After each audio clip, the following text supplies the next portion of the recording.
Welcome to the word of God through 40 days till good Friday. ఈరోజు దేవుడు మనతో మాట్లాడాలనుకుంటున్న వాక్యం ఏమిటంటే కీర్తనలు 23వ అధ్యాయము 4వ వచనము. గాఢాంధకారపు లోయలో నేను సంచరించినను ఏ అపాయమునకు భయపడను, నీవు నాకు తోడయుందువు, నీ దుడ్డు కర్రయు నీ దండమును నన్ను ఆదరించును. ఆయన వాక్యం సెలవిస్తుంది. దావీదు కీర్తనకారుడు రాస్తున్నాడు, గాఢాంధకారపు లోయలో సంచరించినా కానీ ఆయన భయపడడు అంట. మన జీవితాల్లో కూడా ఆయన అంటున్నాడు, నువ్వు భయపడకు.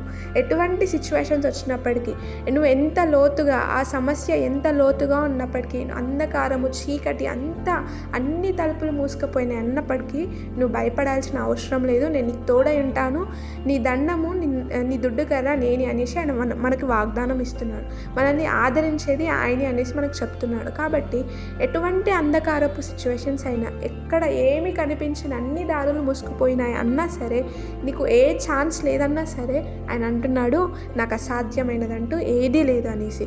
కాబట్టి మనం ఆయనలో నమ్మకం ఉంచాలి. ఆయనకు సమస్తము సాధ్యమే.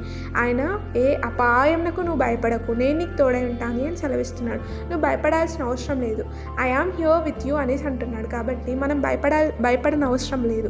ఏ విషయమైనా ప్రార్థనలో విజ్ఞాపనం చేత ఆయన యొక్క మనం పెట్టినట్లయితే మన ప్రార్థనలు వినేవాడుగా ఆయన ఉంటున్నాడు.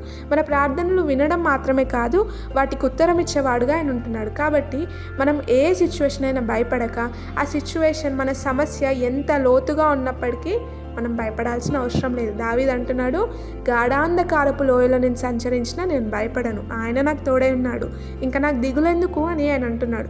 మన జీవితాల్లో కూడా ఈ మాటని మనం డిక్లేర్ చేస్తూ ఉండాలి. నేను దేనికి భయపడను, ఏ సమస్య వచ్చినా బెదరను అనేసి. ఈ వాక్యమును దేవుడు మన జీవితంలో నెరవేర్చిన గాక. ఆమేన్.